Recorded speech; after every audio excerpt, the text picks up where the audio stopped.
ಬರ ವಿಚಾರವಾಗಿ ಸರ್, ಈಗ ಪತ್ರ ಬರೆದಿದ್ರಿ, ಈಗ ಬರ ಘೋಷಣೆ ಮಾಡಿದ್ದೀರಾ, ಕೇಂದ್ರ ಸಚಿವರನ್ನ ಭೇಟಿಯಾಗೋದು ಯಾವಾಗ, ಆಮೇಲೆ ಅಲ್ಲಿಂದ ಮಾನದಂಡಗಳು ಏನಿರುತ್ತೆ, ಯಾವಾಗ ಈ ಒಂದು ಅಲ್ಲ, ನಾವೀಗ ಮೆಮೊರಾಂಡಮ್ ಅನ್ನು ತಯಾರು ಮಾಡ್ತೇವೆ.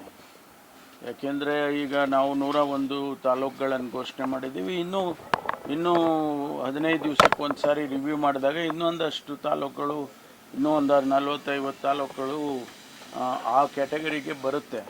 ಅದನ್ನು ಘೋಷಣೆ ಮಾಡ್ತೀವಿ. ಈ ಮಧ್ಯದಲ್ಲಿ ನಾವು ಮೆಮೊರಾಂಡಮ್ ಆಫ್ ಇದನ್ನು ಕೇಂದ್ರಕ್ಕೆ ಮೆಮೊರಾಂಡಮನ್ನು ತಯಾರು ಮಾಡ್ತಾ ಇದ್ದೀವಿ. ಅದನ್ನು ಆದಷ್ಟು ಶೀಘ್ರವಾಗಿ ಅದನ್ನು ಕೇಂದ್ರ ಸರ್ಕಾರಕ್ಕೆ ಕೊಡ್ತೇವೆ. ಮುಖ್ಯಮಂತ್ರಿಗಳು, ನಾನು ಅಥವಾ ನಾವು ಹೋಗಿ ಕೇಂದ್ರದಲ್ಲಿ ಗೃಹ ಸಚಿವರಿಗೆ, ಕೃಷಿ ಸಚಿವರಿಗೆ ಅವರಿಗೆಲ್ಲ ಕೊಡಬೇಕಾಗ್ತದೆ. ಆಮೇಲೆ ಅವರು ಅಲ್ಲಿಂದ ಟೀಮ್ಗಳನ್ನು ಕಳಿಸ್ತಾರೆ. ಟೀಮ್ ಕಳಿಸಿ ಎವ್ಯಾಲ್ಯೂಯೇಟ್ ಮಾಡಿ ನಾವು ಕೊಟ್ಟಿರುವಂಥ ಮೆಮೊರಾಂಡಮನ್ನು ಅವರು ವೆರಿಫೈ ಮಾಡಿಕೊಂಡು ಆಮೇಲೆ ನಮಗೆ ಹಣ ಕೊಡೋದಿದ್ದರೂ ಅದನ್ನು ಬಿಡುಗಡೆ ಮಾಡ್ತಾರೆ. ರೈತರು ಸಾಲ ಕೂಡ ಮನ್ನಾ ಮಾಡಬೇಕು ಹೇಳ್ತಾರೆ, ಅವರು ಮಾಡಬೇಕಲ್ಲ. ಅಲ್ಲಿ ಕೇಂದ್ರದಿಂದ ಮಾಡಿದರೆ ಎಲ್ಲ ಮುಗ್ದೇ ಹೋಯ್ತಲ್ಲ.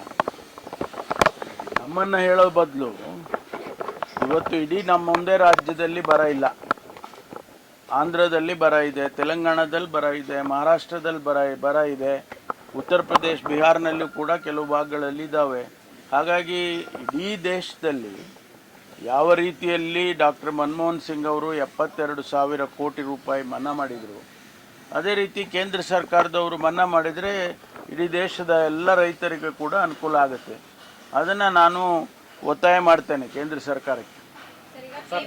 ವಿಚಾರವಾಗಿ ಕುಮಾರಸ್ವಾಮಿ ಅವರು ಇವತ್ತೊಂದಿಷ್ಟು ಡಾಕ್ಯುಮೆಂಟ್ ಅನ್ನು ಬಿಡುಗಡೆ ಮಾಡಿದ್ದಾರೆ. ಅಕ್ರಮ ಆಗಿದೆ ರಾಜ್ಯದಲ್ಲಿರುವಂತಹವರು ಬೇಕಾದವರನ್ನ ಸಚಿವರುಗಳು ಒಂದಿಷ್ಟು ಸ್ಪೆಷಲಿ ಪ್ರಿಯಾಂಕ್ ಖರ್ಗೆ ಅವರ ಇಲಾಖೆಯಲ್ಲಿ ಕೂಡ ಈ ಒಂದು ಅಕ್ರಮ ಆಗಿದೆ, ಯಾರ ಸಹಿ ಇಲ್ಲದೆ ಅವರು ಲಿಸ್ಟ್ ಅನ್ನು ಅನೌನ್ಸ್ ಮಾಡಿದ್ದಾರೆ ಅನ್ನುವಂತಹ ನಿಟ್ಟಿನಲ್ಲಿ ಇವತ್ತೊಂದಿಷ್ಟು ಡಾಕ್ಯುಮೆಂಟ್ ಅನ್ನು ಬಿಡುಗಡೆ ಮಾಡಿದ್ದಾರೆ.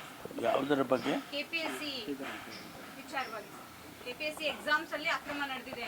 ಗ್ರಾಮೀಣಾಭಿವೃದ್ಧಿ ಇಲಾಖೆಯಲ್ಲಿ 24 ಜನ AEE ನೇಮಕಾತಿ ವಿಚಾರ ಇಲ್ಲ, ಅದ್ರ ಬಗ್ಗೆ ನನಗೆ ಮಾಹಿತಿ ಇಲ್ಲ. ಯಾಕೆಂದರೆ ಅವರು ಅದೇ ಒಂದು ಗೊಂದಲ ಆಗಿ ಕೂತಿದೆ. ಅದ್ರ ಬಗ್ಗೆ ನನಗೆ ಹೆಚ್ಚು ಮಾಹಿತಿ ಇಲ್ಲ. ನೇಪಾಳದ ವಿಚಾರದಲ್ಲಿ ಸರ್, ಈಗ 8 ಜನ ಅಂತ ಹೇಳಿದ್ರಿ, ಈಗ ನಂಬರ್ ಏನಾದರೂ ಇನ್ಕ್ರೀಸ್ ಆಗಿದೆ? ಈಗಾಗಲೇ 12 ಅಂತ ಇದ್ದಾರೆ. ನನಗೆ ಬಂದ ಮಾಹಿತಿ ಈಗಾಗಲೇ 12 ಅಂದರು. ಇನ್ನೂ ಹೆಚ್ಚು ಜನ ಇದ್ದಾರೆ ಕರ್ನಾಟಕದಿಂದ, ಇಡೀ ಕರ್ನಾಟಕದಿಂದ ಇನ್ನೂ ಹೆಚ್ಚು ಜನ ಇದ್ದಾರೆ ಅಂತೇಳಿ ಅದು ಅಪ್ಡೇಟ್ ಆದಂಗೆಲ್ಲ ಇನ್ಕ್ರೀಸ್ ಆಗ್ತಾ ಇದೆ. ಅದಕ್ಕೆ ಈಗ ನಾವು ಒಂದು ಅಧಿಕಾರಿಗಳನ್ನ ಅಲ್ಲಿಗೆ ಕಳಿಸ್ತಾ ಇದ್ವಿ, ಕಠ್ಮಂಡುಗೆ. ಅಲ್ಲಿಂದ ಮಾಹಿತಿಗಳು ತಗೊಳ್ತೀವಿ. ಮಾಹಿತಿ ಬಂದ ಮೇಲೆ ನಾವು ಅಲ್ಲಿ ಏನು ಮಾಡಬೇಕು ಅವರಿಗೆ ಅದನ್ನು ನಮ್ಮ ಅಲ್ಲಿ ನೇಪಾಳ ಸರ್ಕಾರದ ಜೊತೆಯಲ್ಲಿ ಬೇರೆ ಬೇರೆ ಕೇಂದ್ರ ಸರ್ಕಾರ ಅದನ್ನೆಲ್ಲ ಮಾಡುತ್ತೆ.